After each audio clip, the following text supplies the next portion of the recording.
Hello everyone, কেমন আছো সবাই? আর কালকে ছিল মাদার্স ডে। তো আমরা কীভাবে মাদার্স ডে সেলিব্রেট করলাম সেটা নিয়ে আজকের ভিডিওটা। প্রচুর ভালো ভালো খাওয়া দাওয়া করেছি আর খুব ভালোভাবে কাটিয়েছি দিনটা। তো চলো আর বেশি দেরি না করে ভিডিওটা শুরু করা যাক। আমার চ্যানেলে নতুন হয়ে থাকলে চ্যানেলটা সাবস্ক্রাইব করে দিও, ফেসবুকে দেখে থাকলে পেজটা ফলো করে দিও।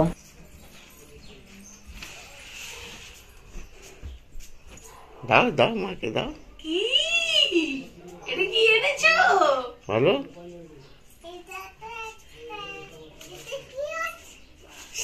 জানি না তো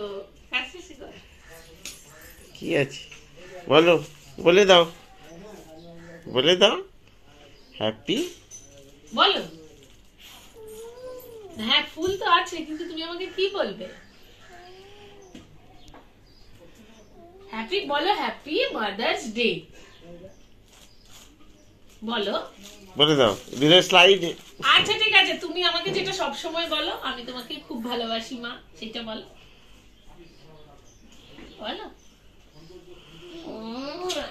এখন তো বাবা এনে দিচ্ছে, এবার বড় হয়ে আমার জন্য ভালো ভালো গিফট আনবে, বুঝেছো?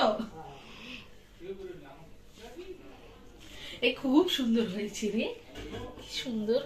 কিন্তু এই গোলাপগুলো সব মুড়িয়ে যাবে যদি দেখানো ভালো করে। এই একটা ফুলের বুকে আর এই একটা ফটো ফ্রেম টাইপের ফ্রিজে ওই ম্যাগনেট গুলো দেওয়া আর কি পেছনে। বাবা আমি ভাবতেই পারিনি যে এরকম একটা গিফট আমি সকাল সকাল পাবো। কালকের থেকেই আমরা ঠিক করে রেখেছিলাম সকালবেলা উঠে একটুখানি কুটুসকে নিয়ে পার্কে যাব, কিন্তু এতটা দেরি হয়ে গেছে আর এত রোদ উঠে গেছে, তাই জন্য আর পার্কে গেলাম না। এসেছি এখন একটু ব্রেকফাস্ট করব। আজকে একটু ইডলি আর ধোসা খাবো। সকাল সকাল ওই কচুরি বা এই সমস্ত খেলে তেলের জন্য ওটা অতটা ভালো লাগে না। তো এই জন্য এই কুটুসের স্কুলে যাওয়ার ওই রাস্তাটায় একটা এই দোকান হয়েছে, সাউথ ইন্ডিয়ান দোকান, তো ওইখানটায় চলে এসেছি। তো অনেক দিন ধরেই ভাবছিলাম এখানে একবার খাবো। আর আজকে তো মাদার্স ডে, সেই সাথে রবিবার, তাই জন্য কৌশিক খুব সকাল সকাল উঠে এই সমস্ত গিফট এনেছে আমার জন্য ব্লিঙ্কিট থেকে। তো যাই হোক, যে কোনো দিনই হোক সেলিব্রেট করতে পারলে আর কি চাই, প্রত্যেকটা দিন ভালোভাবে কাটাতে পারলেই ভালো লাগে। এসেই মেনু কার্ড হাতে বসে পড়েছি। এখানে খাবারগুলোর বেশি দাম ছিল না, ইডলি 55 টাকা, ধোসা 65 টাকা এরকম ছিল। তো কৌশিক নিয়েছিল এক প্লেট ইডলি, দুটো ছিল ওটাতে বেশ বড় বড় সাইজের, মানে দুটো খেলেই একজনের পেট ভরে যাবে খুব ভালোভাবে। আর আমি নিয়েছিলাম মশালা ধোসা, আর কুটুসের জন্য নিয়েছিলাম একটা প্লেন ধোসা। ভাবলাম যে এত পাতলা জিনিস ও অনেকটাই খেতে পারবে, কিন্তু ও হাফ খেয়ে আর খেতে পারেনি। আর ও রেস্টুরেন্টে এলে তো ওর থেকে খুশি আর কেউ হয় না, মানে ও রেস্টুরেন্টে যেতে ভীষণই ভালোবাসে। তো সকালবেলা আমাদের ব্রেকফাস্টটা বেশ ভালোই হলো। তো এখন যাব আমরা একটুখানি মাটন কিনতে, আর কালকে তো আমরা বাড়ি যাব, তাই জন্য আর কিছু বাজার করার নেই, শুধু একটুখানি মাটন নেব আর টমেটো নেব। তো সামনেই ছিল মাটনের দোকান, ওখানে এসে দেখি বাবা বেশ লাইন পড়েছে, প্রায় 10:30 বেজে গেছে এখন। তো মাটন নিয়ে আমরা এখন বাড়ি চলে এসেছি। এই মাটনটা একদমই পরিষ্কার থাকে, মানে শুধু জল দিয়ে ধুয়ে নিলেই হয়, কোনো চুল বা নোংরা কিছুই থাকে না। এবার মাটনটাকে ম্যারিনেট করে নেব। দিয়ে দিলাম নুন, হলুদ, তার মধ্যে আদা রসুন বাটা, সরষের তেল, একটুখানি টক দই আর একটুখানি গরম মশলার গুঁড়ো। তো এটা দিয়ে ম্যারিনেট করে এখন আমি রেখে দেবো, মেয়েকে স্নান টান করাবো, খাওয়াবো। আর এদিকে পেঁয়াজটাও কেটে নিচ্ছি। আর আমি অনেক রকমের চপার বোর্ড ইউজ করে দেখেছি, আমার মনে হয় এই কাউন্টার টপের ওপরে বেশ ছড়িয়ে ছিটিয়ে কাটা যায়, তাই জন্য আমি এখন আর চপার বোর্ড ইউজ করি না। আজকে আর কুটুসের জন্য আলাদা রান্না করব না, একবারই রান্না করব, কারণ ওই 3-4 পিস মাটন আলাদা রান্না করলে না কেমন একটা সেদ্ধ হতে চায় না, আর ও খেতেও চায় না। একটু অল্প ঝাল দিয়েই রান্না করে নেব একসাথে। তো আমি প্রথমে আলু টালু ভেজে নিয়েছি, আর এখানে এখন প্রথমে তেলের মধ্যে চিনি আর একটু গরম মশলা, তেজপাতা এসব দিয়ে দিয়েছি। ফোড়নটা তৈরি হয়ে গেলে, ফোড়নটা ভালোভাবে ভাজা হয়ে গেলে তার মধ্যে দিয়ে দেবো পেঁয়াজ কুচি। পেঁয়াজ কুচিটা ভাজা হলে দিয়ে দেবো আদা রসুন বাটা। একদম নর্মাল মাটনের লাল ঝোল বানাবো প্রেশার কুকারে। আদা রসুন বাটাটা খুব ভালোভাবে ভেজে নিয়ে তার মধ্যে দিয়ে দেবো টমেটো। তো তারপরে আবার টমেটোটাকে খুব ভালো করে ভেজে নিয়ে এর মধ্যে ওই লঙ্কার গুঁড়ো একটুখানি জলের মধ্যে গুলে রেখেছিলাম। হলুদ আমি এখানে দেবো না, কারণ হলুদটা আমি অলরেডি ম্যারিনেটের সময় যথেষ্ট পরিমাণে দিয়ে রেখেছি। এবার মশলাটাকে খুব ভালো করে কষাবো যতক্ষণ না পেঁয়াজগুলো গলে একদম একটা স্মুথ মশলা তৈরি হয়ে যাচ্ছে। মশলা থেকে একদমই তেল ছেড়ে দিয়েছে আর বেশ সুন্দর একটা কালার চলে এসেছে। এখানে আমি দিয়ে দেবো মাটনটা। টক দই না ইউজ করলেও হয়, টক দই দিলে আসলে মাটনটা আরও বেশি নরম হয় আর খেতেও খুব ভালো লাগে, তাই জন্য আমি টক দই ব্যবহার করেছি। তো এবার ভালো করে সব কিছুকে মিশিয়ে একদম অল্প আঁচে মাটন থেকে জল বার হবে ততক্ষণ কষাবো।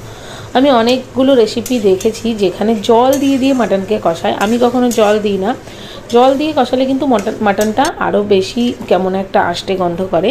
এই দেখো মাটন থেকে কতটা জল বেরিয়েছে, এই জলের মধ্যেই কিন্তু খুব ভালোভাবে মাটনটা সেদ্ধ হয়ে যাবে। আর এইভাবে রান্না করলে মাটনের কোনো গন্ধ কিন্তু রান্নার পরে আর পাওয়া যাবে না। তো যাই হোক, এখন মাটনটা হচ্ছে কষানো আর আমি এখানে একটুখানি আমের চাটনি বানাচ্ছি সর্ষের তেলের মধ্যে। ওই গোটা সর্ষে ফোড়ন দিয়ে তার মধ্যে কেটে রাখা আমগুলো দিয়ে জল দিয়ে দেবো আর নুন দিয়ে দেবো, ব্যাস আর কিচ্ছু না। তার মধ্যে নামানোর আগে কিছুটা চিনি দেবো, বেশ টকটক মিষ্টি মিষ্টি হবে, খেতে খুব ভালো লাগে। ঝালঝাল মাটনের সাথে এই চাটনিটা বেশ ভালো লাগে। আর এদিকে আমার মাটনটাও কষানো হয়ে গেছে, আমি আর ভেজে রাখা আলুগুলো দিয়ে আরেকটু কষিয়ে নেব যাতে আলুর মধ্যেও মশলাটা ভালোভাবে ঢুকে যায়। এবার আর কি প্রেসার কুকারে ট্রান্সফার করে 3টে সিটি দেবো মিডিয়াম আঁচে, ব্যাস তাহলেই একদম সফট মাটন তৈরি হয়ে যাবে। আজকে তো রান্না করতে একটু দেরি হয়েছে, মেয়েকে জিজ্ঞাসা করেছি যে আগে খেয়ে নিবি নাকি মাটন হলেই খাবি, ও বলেছে মাটন হলেই খাবে। তো আমরা এখন দুজনে একটুখানি রান্নাঘরে দাঁড়িয়ে দাঁড়িয়ে মাটন কষা খাচ্ছি আর বেশ নরমই হয়ে গেছে দেখো কষাতে কষাতে। শুধু এই 3টে সিটি দিলেই ভালোভাবে তৈরি হয়ে যাবে মাটনটা।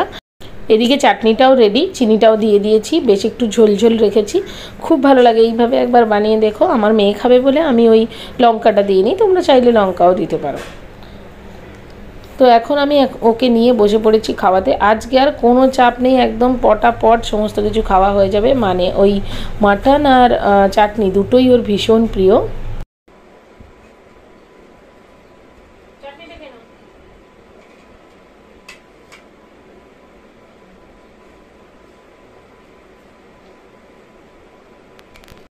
তৈরি হয়ে গেছে লাল লাল মাটনের ঝোল, ভীষণ ভালো খেতে হয়েছিল। আর এর সাথে ভাতের সাথে স্যালাড বানিয়েছিলাম একটু, আর বানিয়েছিলাম চাটনি, আর দিয়েছিলাম আলু ভাজা। আজকের দুপুরের মাদার্স ডের স্পেশাল লাঞ্চ হচ্ছে এটা। বিকেলবেলা কুটুসকে নিয়ে গেছিলাম একটু পার্কে, কারণ ওর বাবা সকালবেলায় কথা দিয়েছিল ওকে যে বিকেলে পার্কে নিয়ে যাবে, কারণ সকালে তো পার্কে নিয়ে যাওয়া যায়নি অত রোদের মধ্যে। তো পার্কে এলে ও ভীষণ খুশি হয়, কিন্তু পার্কটা এতটাই দূরে আমাদের বাড়ির থেকে, মানে বেশ কিছুটা দূরে, তো রোজ রোজ নিয়ে আসা যায় না। মোটামুটি রবিবারগুলোতেই আমরা চেষ্টা করি নিয়ে আসার। তো আমার তো মাদার্স ডে খুবই ভালো কাটলো। তোমাদের কেমন লাগলো অবশ্যই কমেন্ট বক্সে লিখে জানিও। আর তোমরাও কিভাবে কাটালে সেটাও আমাকে কমেন্ট বক্সে লিখে জানিও। আজকের জন্য টাটা।